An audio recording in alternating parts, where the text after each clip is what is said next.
Welcome to Christian Conversations. I'm Pastor Mensa Otabil. It's a joy always to have you in this conversation. We're talking about worship today.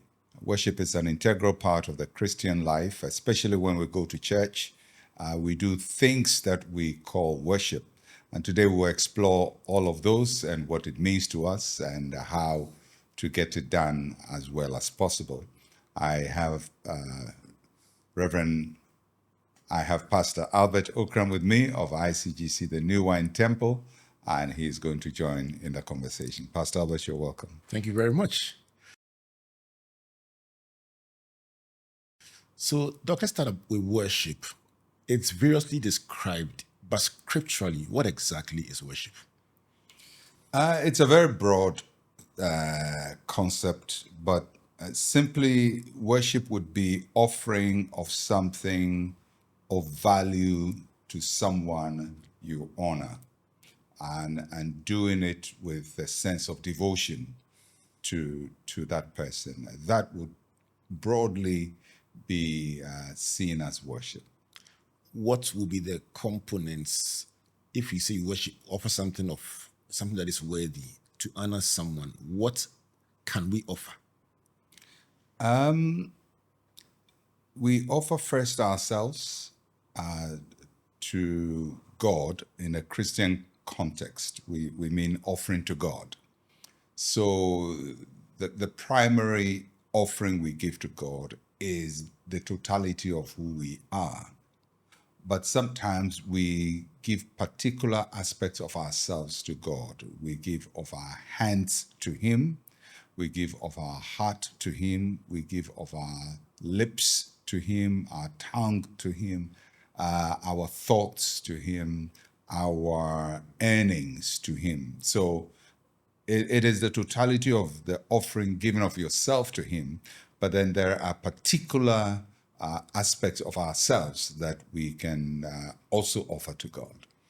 So, from what you described, typically the Christian would refer to worship as that slow tempo music that is sung in the course of the service. What you're saying is that it goes beyond the song to encompass much more than the music or some aspect of our worship. The singing is a worship,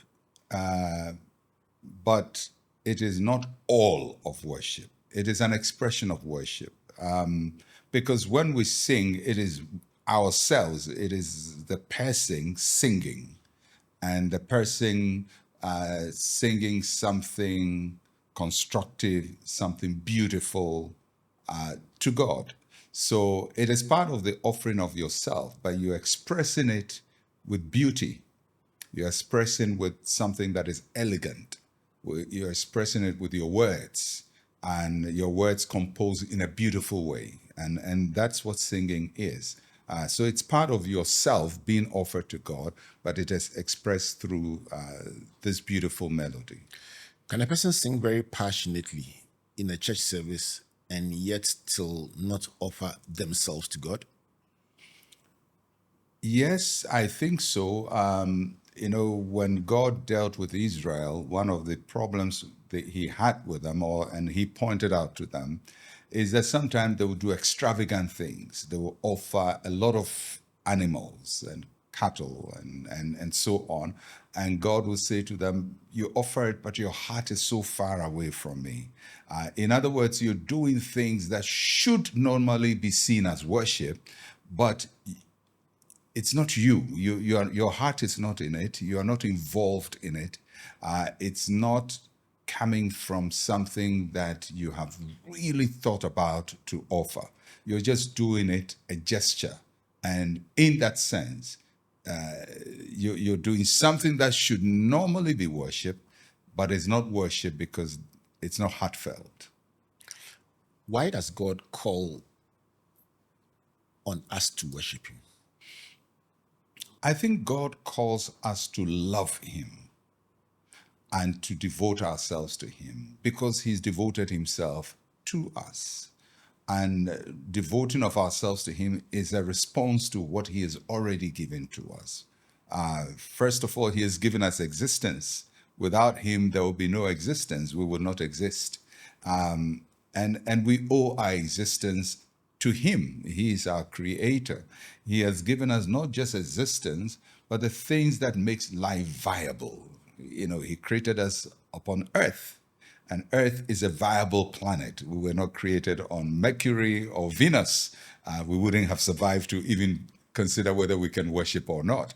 So for the God who created us and who gives us a viable environment to live in, he tells us, what I want from you for all that I've given to you is that you commit to me, that you would make living for me part of your endeavor in life, is actually your uttermost endeavor in life. So God wants us to love him, and he tells us to love him, and he tells us that we must love him with everything that is within us, with all our heart, our might, and our bodies. So that's what he expects from us. You use the word love, you use the word heart.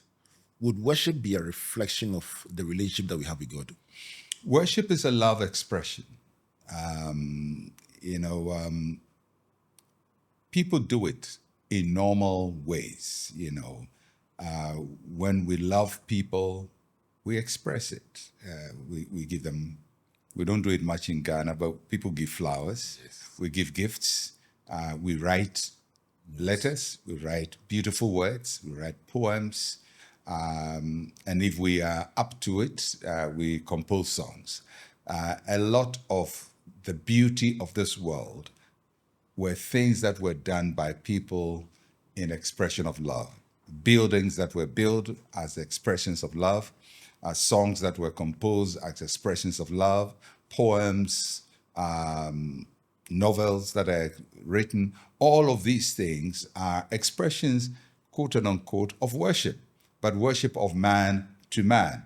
Now, we take some of these elements of worship we use at the human level and we escalate them to a higher level to God. And that becomes more profound when we do it, especially in a church, when we give that worship to God. So when we do, does it change God's heart, or does it position our hearts to relate better to him? God created us without us asking. In other words, God did not respond to us for him to make us. He didn't respond to us for him to create the world. So if you look at all the things God has done without anybody telling him to do, then you see that our worship is not giving to make him do something. After all, he created without us praying and worshiping him. He created us without us worshiping him. So the question then is, if he could do all of these things and he is who he is without our worship, why is worship necessary? Worship is necessary as reciprocation, as a thank you, as us responding to what he has done. We don't generate an action from God through worship, but we respond to his actions through worship. Let's touch on posture. Posture. Does posture matter? Well, yes, it does. I mean, if somebody wants to say, "I love you,"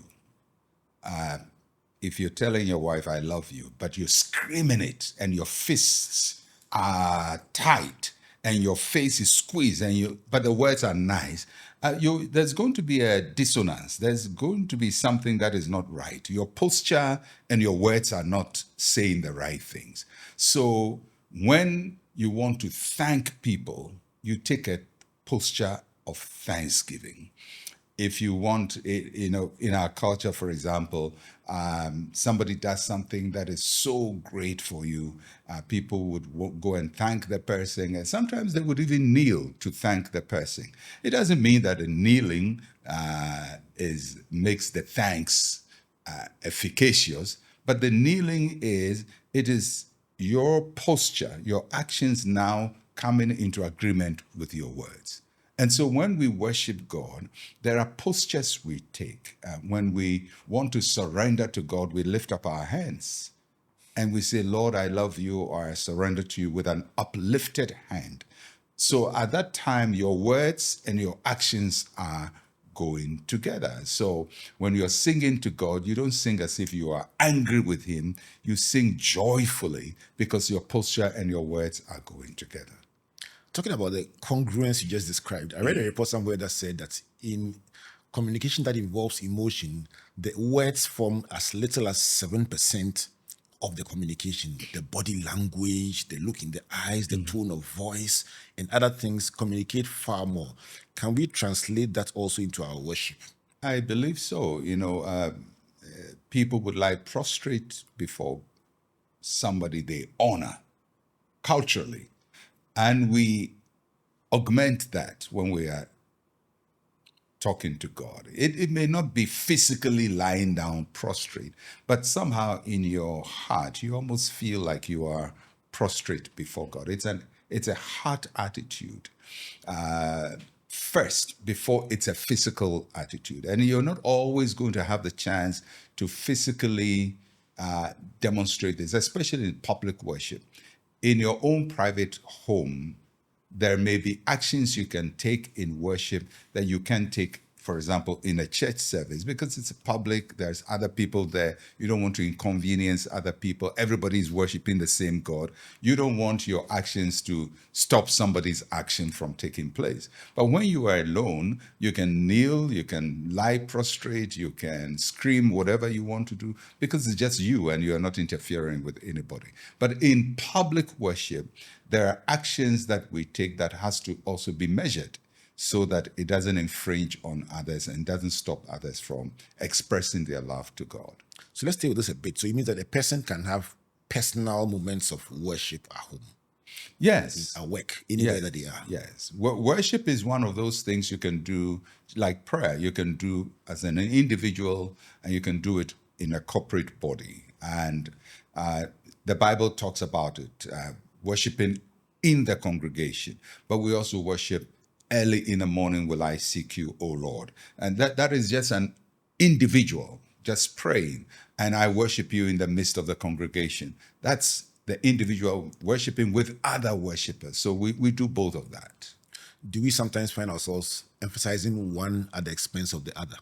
It could be, but we must do both. Worshiping in the congregation tends to be richer because it is people doing the same thing. There is a multiplied effect when people are doing the same thing. It's like people praying together.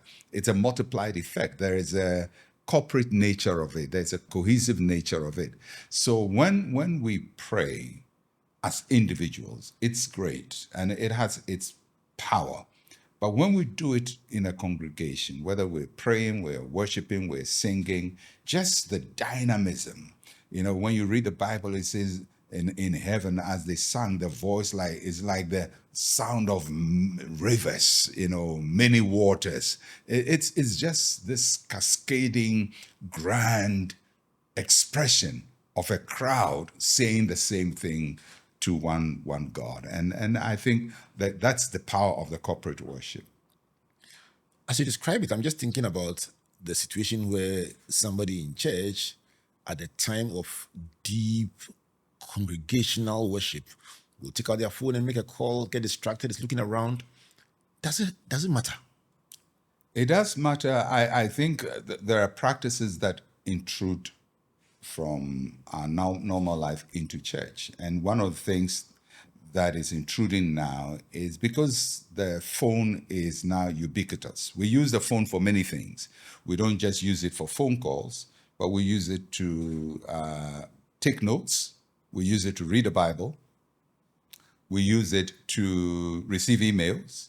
We use it to text people. So many things can take place when you have the phone or your iPad. So one of the disciplines a modern Christian must have is the discipline of using his device strictly for the purpose of church when he's in church. So if you're using your device as your Bible and as your notebook, then you stick with it. You don't go to the device and scroll and take a message and respond to a message and things like that. You have to. It's part of worship. It's part of worship. It's part of devotion. If you are in church service, the worship time is not the time you're singing alone. The worship time is the totality of this devoted time. So if it's a 2-hour time, 1-hour time, 3-hour time, you say that I've devoted this time for God and nothing must come between it. I think the worship starts from that point, that devoted time, and devoted in mind, in purpose, in action. This is God's time. And the way we devote the time to Him is the way we worship Him. You know, sometimes even in church, you see people let's say they are worshiping, but then attention will shift and they will look at something else, and it's not a devoted time. They get distracted, or they are praying, but they are involved in something else. Some are scrolling their phone and they are praying. It's not a devoted time. For it to be worship, it has to be a devoted time. It is set aside for God. Is there a correlation between this devotion and reverence?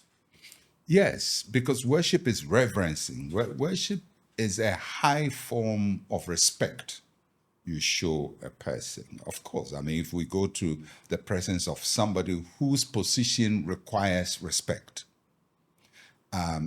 even if we don't respect the person, you know, let's say you're before the president of your country. You may not like the president. You didn't vote for him or her, but you are before this august person. He occupies the number one spot in your country. Just because his office requires respect, you're not going to go in with your phone and when you are in there be scrolling or doing something else. No, you're going to devote your time, your attention to what is happening in that moment. And this is for somebody you may not even like. What of the one who created you, whom you say you love? Then you cannot be in his presence and at the same time be doing something else. In John chapter 4, Jesus spoke about worshiping in spirit and in truth. What does that mean? If you look at the context of the question, the woman of Samaria is asking about physical locations for worship. He's asking whether Jerusalem is the place to worship or Mount Gerizim in Samaria is a place to worship. And Jesus says, really, it's not about the spot, the physical spot. It is a heart condition. Though God is looking for people who can worship Him anywhere with the devotion that people have in sports. And that's a very profound statement. Jesus says, you don't even just wait to go to a certain location to say, oh, this is a holy place, I must worship God. He says, your heart must be that holy place. And whenever you devote time to worship me with the devotion you give to Jerusalem or to a mountain or to a church or to wherever you think worship must take place. It's a heart thing. It's a spirit thing. It's from within you. From your position as a pastor, what happens when a person learns to really engage worship meaningfully, deeply, and devotedly?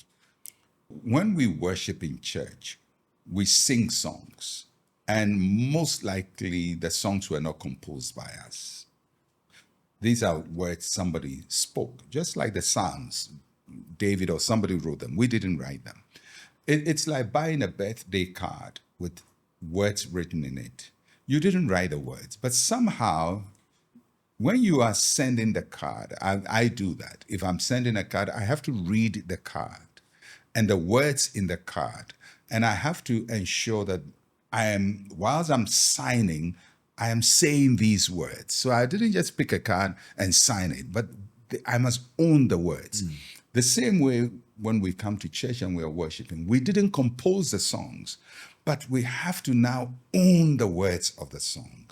And we have to sing the words as our adoration to God. And I pay a lot of attention to the words of songs. I pay so much attention to them, especially the hymns. I pay attention to the poetry, to the intention, to the color of the words, to the expression of the words, to the sentiments, to the allusions, to the metaphors it uses. I pay attention to all of that because this is what I'm saying to God.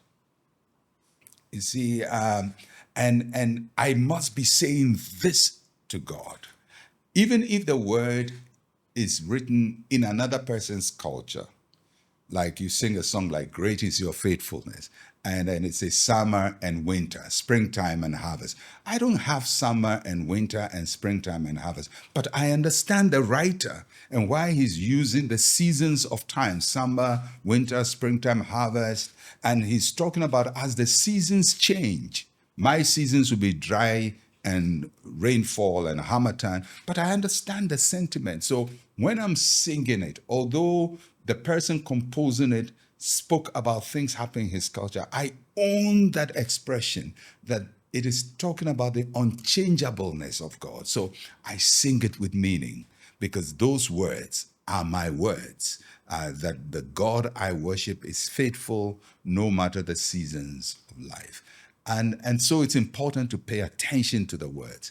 A lot of our local choruses also have the same. You have to pay attention. What is the sentiment that this song is expressing? And how do I own the sentiment about a God who is faithful, a God who is good, a God who turns things around, a God who is the God of my breakthrough? You don't just sing them from your lips. You have to sing them from your heart and from your mind. We have to own the songs we sing in worship. It means you must be very present, fully present. You have to be very present. You have to be present and endeavor to also use postures that are in alignment with your words. You cannot sing a word that says, "I bow to you, Lord," and you're standing still. Or you can say, "I kneel to you." You may not kneel, but at least bow your knee, genuflect, do something to show, "I understand this word." Or, "I love you, Lord." You can say, "I love you, Lord," with tenderness, and your hands are stiff by you. So you have to embody the words of your song. You have to ensure that as you're singing with meaning, your posture, your it could be micro actions. It may not be major. It may not be rolling on the floor, but you are mimicking those words with your bodily actions. When you reflect on the writings of hymn writers over a century ago, are you sometimes amazed at the depth of expression that they carry in those writings? I love the hymns. I love hymns very much because they were written with a certain theological bent. And most hymns would, in the stanzas are progressive ideas being expressed.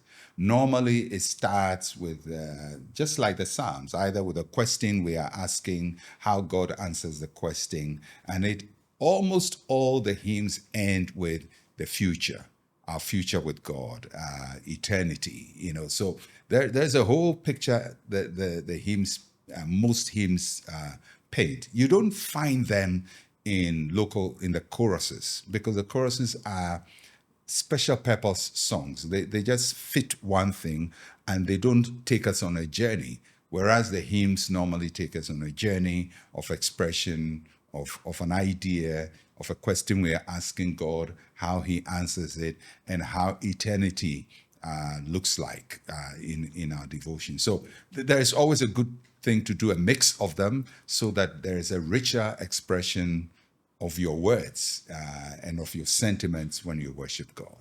Must a pastor be very interested in the lyrics of songs that are sung in their church? Yes, because lyrics are theological expressions, and some of them you may not agree with every theological sentiment of a song. And there are certain songs I sing, and sometimes I sing songs and I change the words. I do that very often.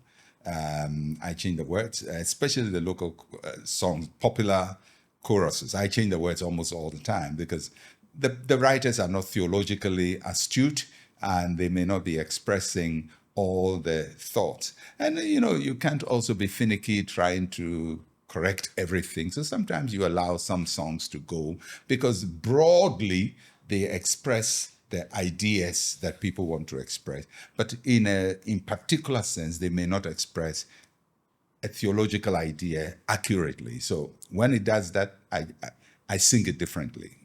Yeah. Will there be some that you say this one it crosses the line, so it's a no? Oh yeah, there are certain songs we would not sing at all because they are totally off. Without mentioning songs, what should be the criteria for disqualifying a song from being sung in church? If it gives a wrong theological view of God, if it gives a wrong theological view of Jesus, if it gives a wrong theological view of salvation, if it gives a wrong theological view of the authority we have as Christians, our relationship with God, those big themes. And you just see that this thing, the idea it's expressing is totally off what we believe theologically. And popularity doesn't matter. It may be very popular, but it is just off.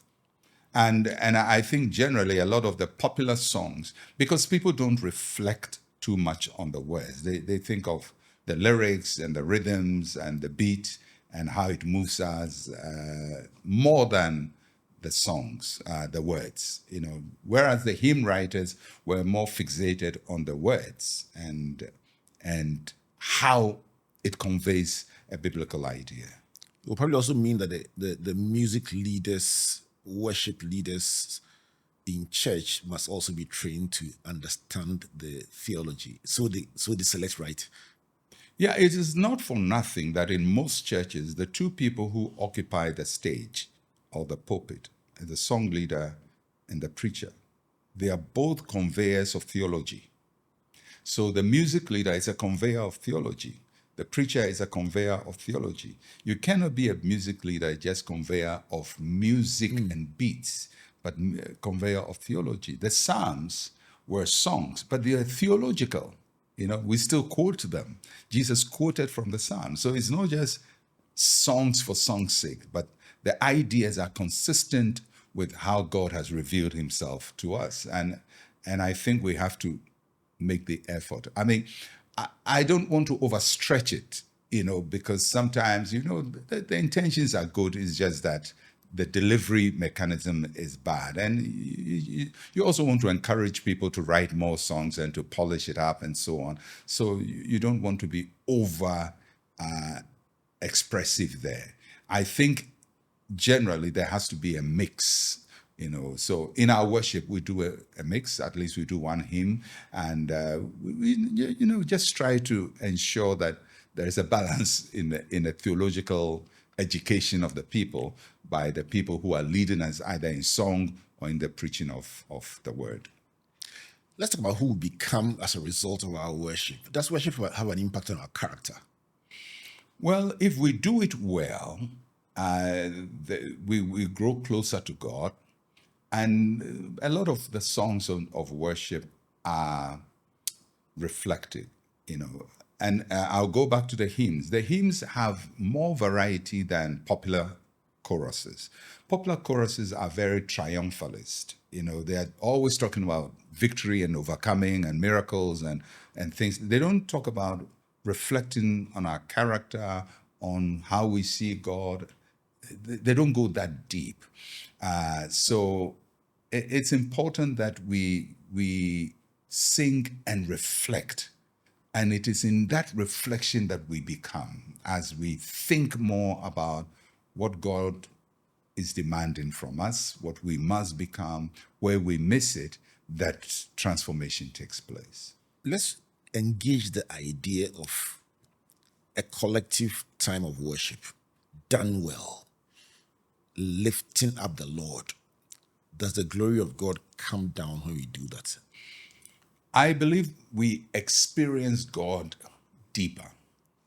I don't necessarily think, we use terms like the glory of God has come down. Just in a similar way as, terminology is very interesting. Like, although we know that the sun doesn't rise every day and set every day, we know it's the rotation of the earth that makes it appear that we still say sunrise.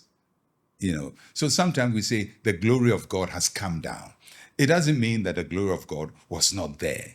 But when we say the glory of God has come down, it means we experience God at a deeper and fuller measure. It's like somebody who is trying to collect water flowing, and you have a bottle, and the opening of the bottle is very narrow. So you're getting water in, but it's very small. But then if that bottle entrance opens, then you get far more of the flow coming in. So let's take it. That's what worship does. It expands us and we experience God in a more profound way. And when we do that, we say the glory of God is here, the anointing is here, the presence is here. The presence was already there. Now we're experiencing or we are receiving at a deeper level because we've opened our heart to God. Going back to my previous question about whether it changes God's heart or our hearts, I get a sense that we then position ourselves better. We receive more from God. We receive deeper of what God is giving to us.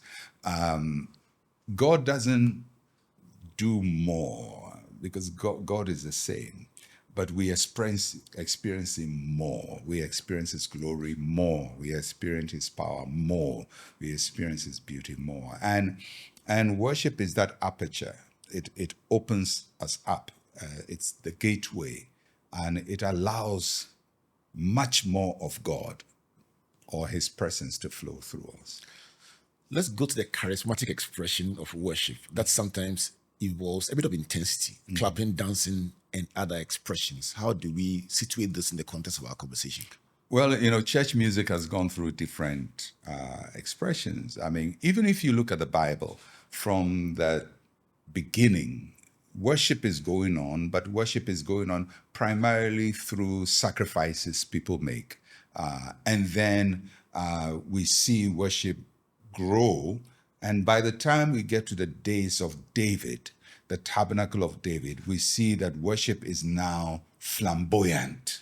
It has trumpets, and it has cymbals, and it has harps, and it has whole lyrics called the Psalms. This David is writing, sons of Asaph are writing, and sons of Korah. I mean, huge production of worship.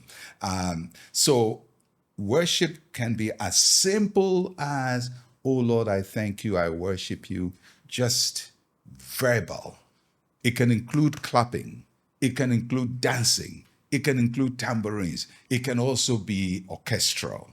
I like huge productions of worship. Let's get to that. Yes, I like that because I think it's everything is the 150th Psalm. This is how the Psalms end.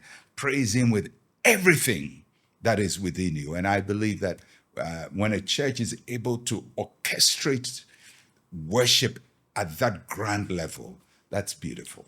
I'm talking about a grand level. Let's talk about the kind of celebration that involves instrumental music, even rappers dancing, choreography. Sometimes it scares the very conservative and they struggle to relate to that extravagant expression. Would you like to speak to that? It's all our history. There was a time people feel that, let God is in His holy temple, let everything be silent. But the portrayals we have in the Bible doesn't show that when we are in the presence of God, everything is silent. There are moments when we are silent in the presence of God. And I think if there is anything charismatics must learn is how to sometimes be silent in the presence of God. But we must not be silent at the expense of extravagant worship. So both take place. So I would say, some people can't stand huge sound productions, and I can understand that. It can be overwhelming to the senses, to people, but it's also an aspect of worship. And so it's graded. There are grades of worship, and we can go through all of the grades, just words alone, minimal worship, to grand operations. And I like huge productions. I like orchestras. I like it big. I like worship to be extravagant with dance, with music, with smoke machines, Wow. with everything. It has to take place.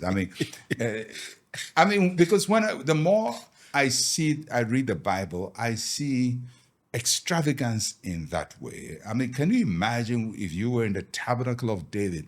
The sacrifices are taking place, so an animal is being sacrificed. So there is smoke in the air. It's not a smoke machine, but it's a smoke machine, and the lights are on. Yeah, it will be candles, but it's lights. And there is trumpet, and there is tambourines, and there is harp. So there's wind instrument, there's string instrument, there's percussive instrument, and there's this voice of the Levites screaming heart out, and David dancing before the Lord. That's a huge production. And I'm not saying every worship service should be like that.